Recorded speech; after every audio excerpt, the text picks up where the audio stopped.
G'day, Kenny Main here again for the second lesson. That's second lesson, number 2, and that's a peace sign. So peace to all you people out there, and also it's number 2. So now, number 2 is, we're going to just quickly look at what we did with number 1. We taught you about all the bits and pieces of the guitar so that we know the neck, the body, the head and so on, how they work. And now we're going to go to lesson 2. So we're going to actually set up a website so you can download these pages on an A4 size and all that, but that's going to happen. Anyway, moving to lesson 2, and now we have lesson 2. But with it in mind, we've got, we're going to get the cameraman to focus on this sheet here now, so that we can, when I explain it to you, you can see what we're doing. So I'm going to be out of the picture for a short while, but don't worry, I'm not that big-headed. Anyway, so here we go now. We've got the finger exercise on the 5th fret, which we used in the last time. 1, 2, 3, 4, and it says here, tap your foot and count aloud, starting on the 1st string and up to the 6th string, which we explained in the last lesson. But also, which I didn't explain, is if you do 15 minutes, by the time you do 15 minutes, you're really being round off with it. So what I suggest you do is, you do 5 minutes, 5 minutes and 5 minutes, 3 times a day, and then what happens is your brain's focused, your hands aren't overworked, and you're getting the hang of it. But the most important thing is to make sure you watch your fingers and it's accurate. If you can't do it slowly, you definitely can't do it quickly. Alright, moving down the page, now we're into lesson 2. And I told you at the start we weren't going to teach you about how to read music, but we want you to understand about music. So this here is a 2-bar tune, as you can see. Now, because it's 4/4, that means there's 4 beats to the bar. So there's the first bar and the second bar. So we have 1, 2, 3, 4, 1, 2, 3, 4, giving us 2 bars. Now the correct term for a bar is a measure of music, but for some reason we call it rock and roll, it's bars. Okay, so we've got 2 bar tune. Then we have down below that, we have fingers. Now we use the 2nd, the 1st, the 4th, the 3rd, and the 1st and the 3rd. Then the frets we use are open. Now open meaning is when you see an O, that means an open string. So you don't put any fingers down, you just strike the open note. So open, open, 3rd fret, 2nd fret, 5th fret, 4th fret, 2nd fret and the 4th fret. Now the way to read this is you read it from the top to the bottom. As you can see, read this way. So your first thing is, we'll start up here. Your first beat, no fingers, open. 2nd beat, no fingers, open. 3rd beat is your 2nd finger on the 3rd fret, and your 4th beat is your 1st finger on the 2nd fret. Then we go to the 2nd bar. We have the 1st beat with your 4th finger on the 5th fret, the 2nd beat with your 3rd finger on the 4th fret, and your 3rd beat with your 1st finger on the 2nd fret, and then the 4th beat with your 3rd finger on the 4th fret. And that's how we do that. So so now what I'm going to do, I'm going to get the cameraman to come back to me when I pick up my guitar, and we're going to run through that and I'll show you how it works, alright? So, this is how it works. This is the guitar. Okay, so here we go. We're going to use the first finger now. We start, so we've got 2 open notes. 1, 2. Then the 2nd beat, or 3rd beat, sorry, is on the 3rd fret. 3, 4. So I'll do that first bar again. So it's 1, 2, 3, 4. Once again. 1, 2, 3, 4. 1, 2, 3, 4.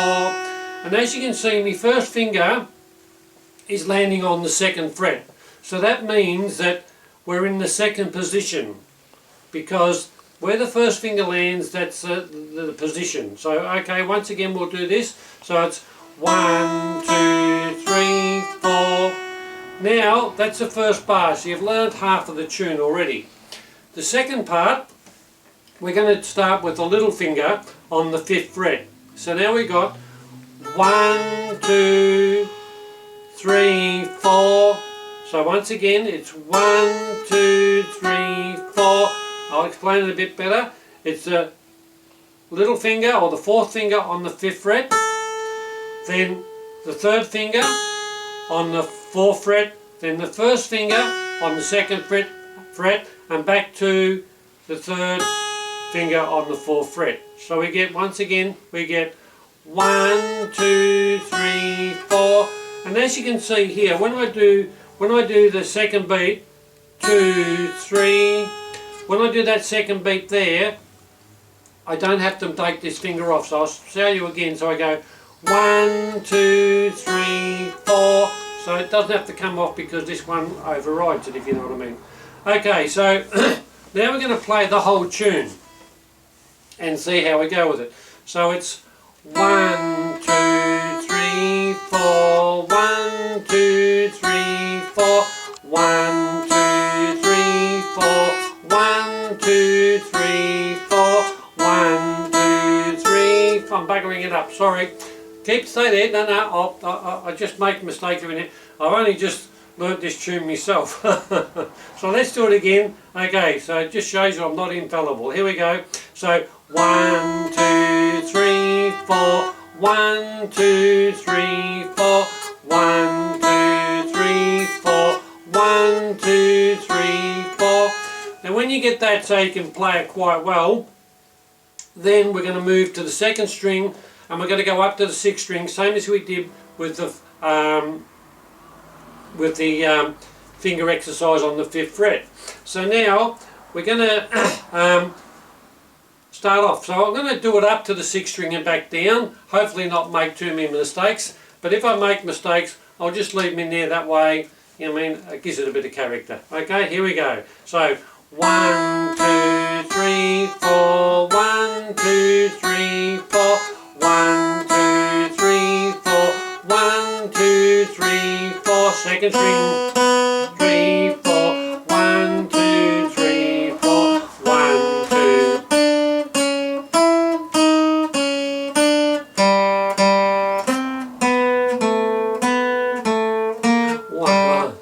Oh, I'm bugging it up something bad. Okay, I'll leave it at that. So, concentration's unbelievable. Anyway, so you get the picture of it. So, and eventually you end up on the 6th string. We'll do a shortcut here. So it's 1, 2, 3, 4, 1, 2, 3, 4, 1, 2, 3, 4, 1, 2, 3, 4, and you go back down to the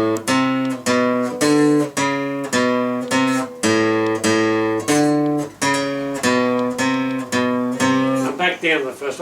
Just I got 2 tunes in my brain, that's all. But anyway, you get the hang of it, so I'll leave you to work that out and I'll practice it myself so we can do it better next time. But anyway, going back to the other part, which is, we're going to go back to, get there, I'm going to pick up my pointer, we're going to go back to the chords. Now we're going to do chords. And the chords we're going to do is an E chord and a B7 chord. Now, the beauty of these chords is they're like brother and sister. They belong together. Okay? We're in the, if the first chord's E and the last chord's E, it's usually in the key of E. And the B7 is the 5th note of an E chord. Or an E scale, sorry, E scale. So we're going to use the E and the B7. And we're going to do a 2-chorded song later on when we get this together. And it says here, strum the E chord once with a downstroke, then change to the B7 chord, strum once, and then change to back to the E chord. So in turn we get this. We go E, you ready? E to B7, E to B7, and E to B7. And you do that till you can do it quite proficiently, but now we're going to explain how to do it. I'm going to go get my cameraman to go back to this thing because I'm going to show you the pointer. So we go back to this. Okay, we're going to focus on the E chord. Now as you can see, this black line across the top here is actually the nut. And this is what they call the chord box. Okay, so it's a, now that's the nut, and then we have three things. where the circles indicate where the fingers go. The numbers inside the circles indicate the fingers you use. So the first finger goes on the 3rd string, on the 1st fret, then your second finger is on the 2nd fret on the 5th string, and your 3rd finger is on the 4th string on the 2nd fret. So in turn, when we do it, I'll get the cameraman to focus back on me.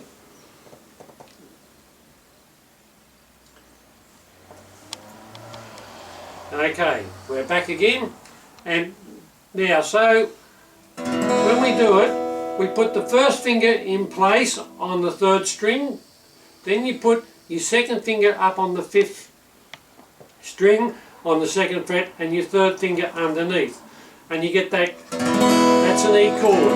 Now that's a 6-string chord, so you hit every string like so. Okay, so you get that E chord.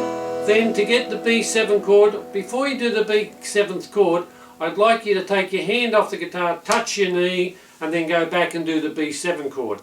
Now with the B7 chord, we're going to do it a bit different to the other one. Instead of starting with the 1st finger, we're going to start with the 2nd finger. So we put the 2nd finger on the 2nd fret of the 5th string, the 3rd finger on the 2nd fret of the 3rd string, and the little finger on the 1st string on the 2nd fret. So now, as you can see, all the fingers are in line with that fret. They're not on the fret, they're just behind the fret. Okay? Then in turn, we put the 1st finger in place on the 4th string. And as you can see, that's a B7 chord. Now, you'll notice on the diagram, which I'll show you in a minute, we've got a cross on this string because that one's not the sound. So it's a 5-string chord, like so, and I allow this finger just to touch that string so it mutes it, so it doesn't sound. But you'll find a way to do that anyway, but don't worry too much. And if your chords sound like this, that's part of learning, okay? You've got to do that, so don't worry about it. At the moment, your fingers are still soft, and you have to get little calluses on the top of them. But once again, if you do this,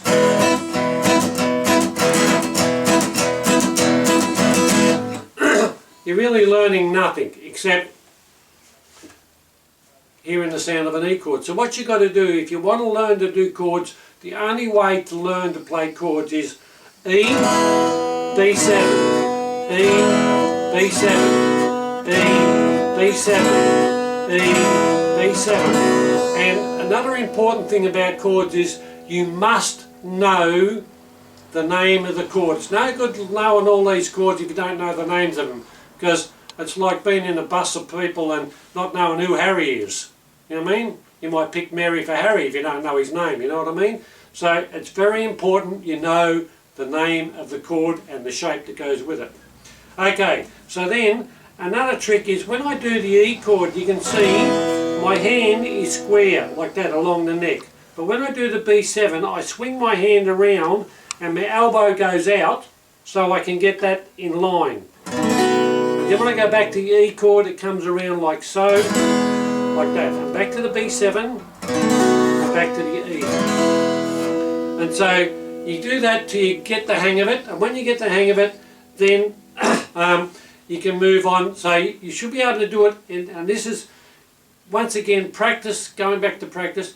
This is, you do 5 minutes practice on this, or a couple of minutes, but don't try and do the whole 15 minutes in one go. You'll end up getting rigor mortis or something wrong with your fingers and all that. So just, if it starts to hurt, stop it and come back, do it again, okay? So we get this, we get E, B7, E, B7, E, B7, E, B7, E. And then what you can do is, you can try to do a little bit of a rhythm. So you might want to go 1, 2, 3, 4, 1, 2, 3, 4, 1, 2, 3, 4, 1, 2, 3, 4. And then you get the hang of it. Then you can do what we call an up and down rhythm. So you go down and up, down and up. And when I come up, I don't come right back up. I just clip the first few strings like so. So down and up. So I get this. And you can hear that sort of little kick in there. So 1, 2, 3,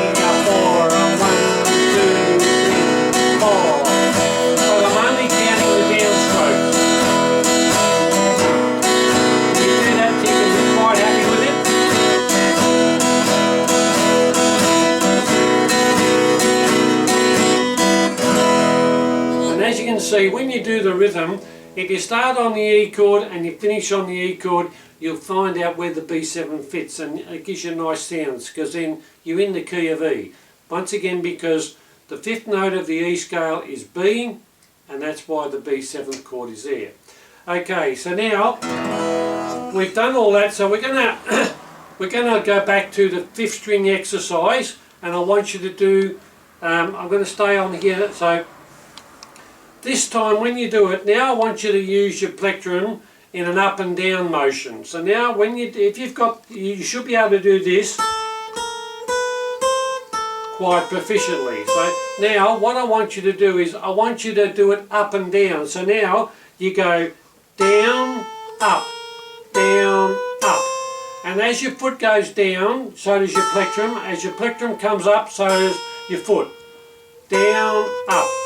So it's down, up, down, up, down, up, down, up, down, up, down, up, down, up, down, up. You get that? And what it does, it gives you more speed, because you're not wasting your time by going backwards and forwards. So it's like you go to Melbourne, then you come back, and yeah, you just sort of get lost in, you know what I mean, in things. I got lost in that one. Quick trip to Melbourne, I tell you. Okay, now, so there's a little tale about Melbourne, like, was it? I'm in Noble Park, Melbourne, so high class and well born, because I come from Melbourne. Okay, bit of thing. Alright, so that's it. So that's about it on this lesson. So we're going to quickly review what we did. We learnt this little tune.